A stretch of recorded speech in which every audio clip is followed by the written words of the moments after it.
Au nom de quoi, perquisition? Comment ça se fait? Alors on me dit, mais c'est le juge des libertés de je sais pas quoi qui a donné la consigne. Ah bon? Ah bon? Ah bon? Et comment vous expliquez ça? Parce que ce juge, il intervient dans un cas. Terrorisme ou banditisme. Sinon, j'aurais dû être prévenu. Sinon, on aurait dû me demander mon autorisation pour perquisitionner et on aurait dü le demander à chacune des personnes qui est là. Donc, nous avons été traités avec les méthodes qui sont celles du grand banditisme ou du terrorisme. Et ça, c'est pas légal de faire ça. Moi, je suis pas un terroriste. Je suis pas un grand bandit. J'ai pas organisé un trafic de cigarettes, de cocaïne ou d'armes. J'ai rien fait de ça et c'est pas ce qu'on me reproche. On me reproche de pas avoir présenté des comptes correct sur ma campagne et d'avoir eu des assistants qui faisaient de la politique. Voilà ce qu'on me reproche. Nulle part il y a écrit grand banditisme, trafic en bande organisée ou je sais pas quoi. Donc on m'a appliqué une méthode dont je ne relève pas.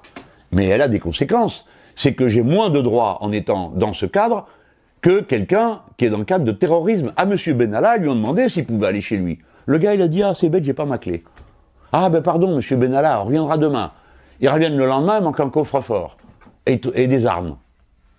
Où c'est passé? Pas de problème. Le procureur dit, ah bah écoutez, c'est des détails tout ça. Ils s'en foutent. Le coffre-fort a disparu, les armes ont disparu. Par contre, on trouve des armes au siège de la République En Marche. Il y a une suite? Non, il n'y en a pas. Il n'y en a que pour nous. Donc c'est bien 2 poids, 2 mesures.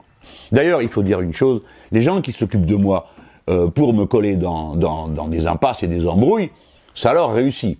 Prenons un exemple au hasard. Le président de la commission des comptes de campagne. À partir du moment où il me dénonce, qu'est-ce qui se passe?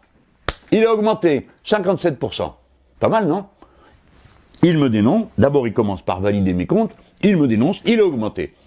Et le procureur qui déclenche toute cette opération, avec toutes ces perquisitions, eh ben lui aussi, ça marche pour lui. Il vient d'être nommé au poste le plus élevé de la magistrature du parquet, la Cour de cassation, où il va être procureur. Bien sûr, tout ça, ce sont des coïncidences. Il faut bien le comprendre, parce que tout ça est indépendant, rien de tout ça ne fonctionne ensemble, etc., etc., etc.